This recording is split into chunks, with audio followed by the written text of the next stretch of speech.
J'ai 2 maisons. L'autre maison est en Normandie, là on est en Bretagne.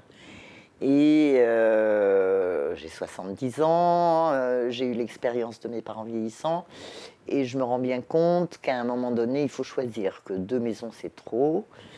Et quand j'envisage de vieillir bien quelque part et confortablement, c'est plutôt ici, en Bretagne, au bord de la mer. C'est un lieu de famille depuis 1930 et à l'origine de vacances. Et c'est un lieu qui a toujours été un petit peu spartiate. C'était du camping très amélioré, mais parce qu'il y a quand même un toit, des murs. Mais il y avait les WC dans le jardin, de l'eau froide. On en est à 5 générations dans cette maison, puisque mes grands-parents, mes parents, notre génération, la mienne, mes enfants et petits-enfants. Et dans la famille, c'est un lieu auquel on est tous extrêmement attachés. Les petits-enfants, grandissant surtout, tout dans le premier âge, c'est indifférent. Mais quand ils grandissent, adolescents et au-delà, ils peuvent avoir envie de venir voir leur grand-mère. Hein. J'ai une très bonne relation avec mes petits-enfants.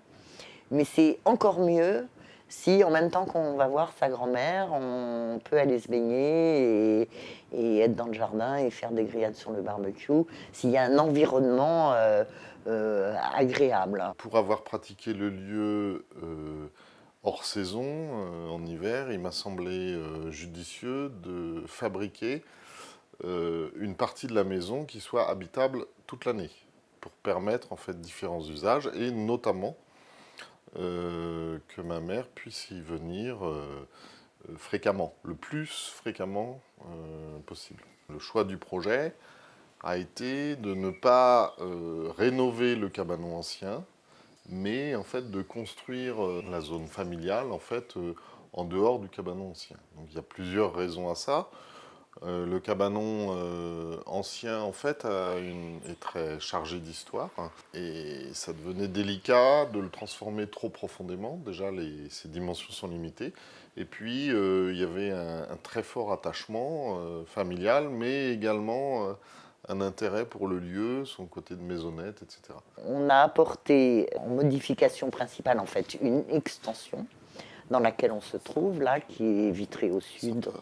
Donc on profite du soleil avec une terrasse extérieure. Cette maison n'est pas grande, l'extension n'est pas très grande non plus. Il s'agissait pour nous aussi de garder l'esprit du lieu en maintenant une certaine échelle, une certaine ambiance. Et il s'agissait pour moi en fait d'inventer tous les détails comme si j'avais été bricoleur comme mon arrière-grand-père, c'est-à-dire qui est parti avec quelques bouts de bois, quelques éléments récupérés, etc., où tout a été réinventé. Donc j'ai eu la chance de travailler avec un ami compagnon charpentier. Par exemple, toutes les portes des salles de bain ont été conçues sur mesure, etc., de manière à n'utiliser aucun élément standardisé.